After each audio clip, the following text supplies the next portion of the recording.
मैं doctor Sitaram Chaudhary, associate professor राजनीति विज्ञान विभाग राजकीय महाविद्यालय किशनगढ़। आज हम बीए पार्ट सेकेंड के हमारे जो विद्यार्थी है उसमें तुलनात्मक शासन एवं राजनीति की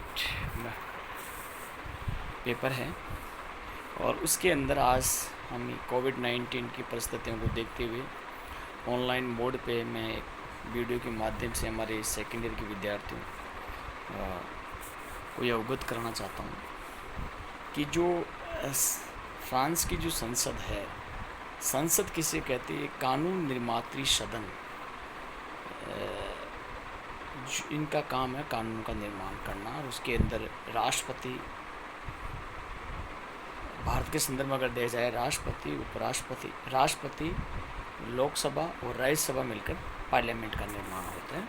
तो फ्रांस के अंदर भी कानून निर्मात्री सदन के रूप में संसद है और अन्य देशों की भांति फ्रांस से भी 2 सदनों वाली संसद है। यानी जैसे भारत के अंदर लोकसभा राज्यसभा है, वैसे फ्रांस के अंदर भी 2 सदन है। प्रथम अथवा लोकप्रिय सदन का नाम वहाँ राष्ट्रीय सभा है जिसको नेशनल असेंबली कहते हैं, और द्वितीय सदन का नाम वहाँ सीनेट है जिसे अमेरिकन सीनेट है। वैसे पंचम गणतंत्र के संविधान के अनुच्छेद 24 में स्पष्ट लिखा है कि संसद का गठन नेशनल असेंबली और सीनेट से होता है। संविधान के अनुसार नेशनल असेंबली का निर्वाचन वैश्विक मताधिकार प्रत्यक्ष रूप से तथा सीनेट का निर्वाचन अप्रत्यक्ष रूप से किए जाने का प्रावधान किया गया है। तृतीय एवं चतुर्थ गणतंत्र की तुलना में पंचम गणतंत्र व्यवस्था में दोनों सदनों की स्थितियाँ और शक्तियाँ काफ़ी अंतर है, लेकिन तुलनात्मक दृष्टि से निचला सदन जो जिसको राष्ट्रीय सभा और जिसको हम नेशनल असेंबली कहते हैं, नेशनल असेंबली या उच्च सदन की तुलना में कहीं अधिक शक्तिशाली है। सरकार राष्ट्रीय सभा के प्रति उत्तरदायी है, सीनेट के प्रति नहीं। सीनेट का वित्त पर कोई नियंत्रण नहीं है, कार्यपालिका नियुक्तियां में इसकी कोई भागीदारी नहीं है, अथवा व्यवहार में राष्ट्रीय सभा ही संसद है। जैसे भारत के अंदर लोकसभा है, ज़्यादा पावरफुल है, वैसे ही फ्रांस के अंदर सीनेट का कोई ज़्यादा रोल नहीं है, वहाँ राष्ट्रीय सभा ही ज़्यादा पावरफुल है। राष्ट्रीय सभा क्या है? राष्ट्रीय सभा फ्रेंच संसद का निचला या प्रथम सदन है। सीनेट की भांति ही संविधान में राष्ट्रीय सभा का गठन का विस्तृत उल्लेख नहीं है। इसका गठन संबंधी समूची व्यवस्था का निर्धारण आंगिक विधि द्वारा हुआ है। संविधान के अनुच्छेद 25 में स्पष्ट लिखा है कि प्रत्येक असेंबली की अवधि उसके सदस्यों की संख्या, कार्यों का निश्चयन आंगिक विधि से होता है। अतः राष्ट्रीय सभा के सदस्यों की संख्या संगठन निरंतर परिवर्तन होता रहता है। चतुर्थ गणतंत्र में इसकी सदस्य संख्या 419 थी और वहाँ प्रारंभ में इसकी सदस्य संख्या 465 निर्धारित की गई थी, लेकिन संविधान संशोधन करके 577 कर दी गई इसकी सदस्य संख्या। राष्ट्रीय सभा का गठन पंचम गणतंत्र के 24 अनुच्छेद में केवल इस बात का उल्लेख किया गया है कि राष्ट्रीय सभा के सदस्यों का निर्वाचन प्रत्यक्ष रूप से होगा और सदस्यों का निर्वाचन सार्वभौमिक मताधिकार पद्धति द्वारा जनता द्वारा गुप्त रूप से किया जाएगा, जैसे भारत की लोकसभा का चुनाव हम करते हैं। क्षेत्र के विभिन्न जितने भी राष्ट्रीय सभा के सदस्य निर्वाचित होते हैं, एक निर्वाचन क्षेत्र में एक सदस्य का चुनाव हो जाता है और निर्वाचन में सफलता के लिए डाले गए मतों का बहुमत तथा कुल मतों का 1/4 मत पाना आवश्यक होता है। यदि सदस्य पूर्ण बहुमत में प्राप्त नहीं कर पाते तो दोबारा मतदान होना, ये वहाँ पे एक अलग ही प्रक्रिया है। प्रारंभ में दोबारा मतदान में सभी उम्मीदवार भाग ले सकते हैं, लेकिन 29 सितंबर 1966 को अधिनियम द्वारा ये व्यवस्था की गई कि दोबारा मतदान में वही उम्मीदवार भाग ले सकते हैं जिन्हें साधारण बहुमत प्रथम मतदान में कुल मतों का कम से कम 10% मत प्राप्त हुआ। अगर 10% मत प्राप्त नहीं होता है तो वो भाग नहीं ले सकता।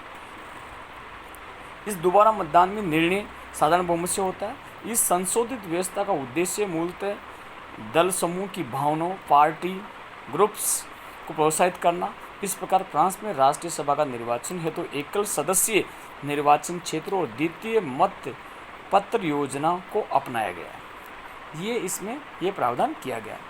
राष्ट्रीय सभा का, नेशनल असेंबली का क्या ड्यूरेशन है, क्या कार्यकाल है? पंचम गणतंत्र के संविधान की भांति राष्ट्रीय सभा का कार्यकाल 5 वर्ष का होता है, लेकिन इस अवधि से पूर्व भी सभा का विघटन प्रधानमंत्री या संसद के दोनों सदनों के सभापतियों की मंत्रणा से राष्ट्रपति द्वारा किया जा सकता है, यानी डिसमिस उसको समय से पूर्व भी कर सकते हैं उसको। संविधान के अनुच्छेद 12 में उल्लेख किया गया है कि गणतंत्र के राष्ट्रपति प्रधानमंत्री असेंबली के अध्यक्षों के परामर्श से नेशनल असेंबली को भंग कर सकते।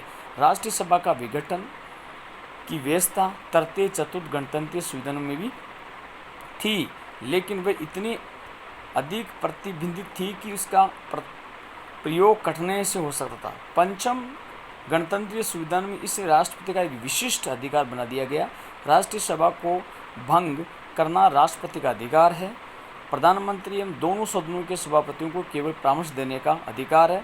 सरकारों की अस्थिरता को समाप्त करने के लिए विशिष्ट अधिकार राष्ट्रपति को प्रदान किया गया है। संविधान में इस अधिकार का प्रयोग उपरांत ये व्यवस्था का प्रावधान कर दिया गया है।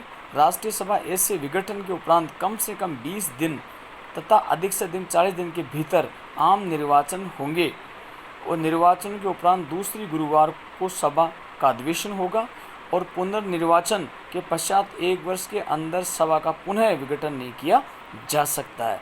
यानी अगर दोबारा असेंबली का निर्माण हो जाता है तो 1 साल के अंदर अंदर उसको दोबारा डिसमिस नहीं किया जा सकता है। अधिवेशन संविधान के अनुच्छेद 21 के अनुसार संसद के दोनों सामान्य अधिवेशन वर्ष में आधिकारिक रूप से होते हैं, वर्ष में एक बार। पहला अधिवेशन 2 अक्टूबर को शुरू होता है और 80 दिन चलता है। दूसरा अधिवेशन 2 अप्रैल से होता है और 90 दिन चलता है। यदि 2 अक्टूबर या 2 अप्रैल को सरकारी छुट्टियां होती है तो अधिवेशन के बाद आने वाले दिन शुरू होगा।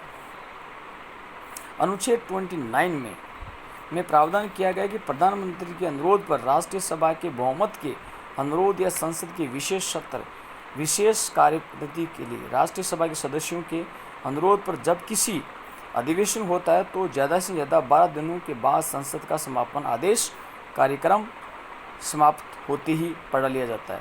समापन के आदेश के बाद वाले दिन पूर्व प्रधानमंत्री ही इस अधिवेशन कह सकते हैं।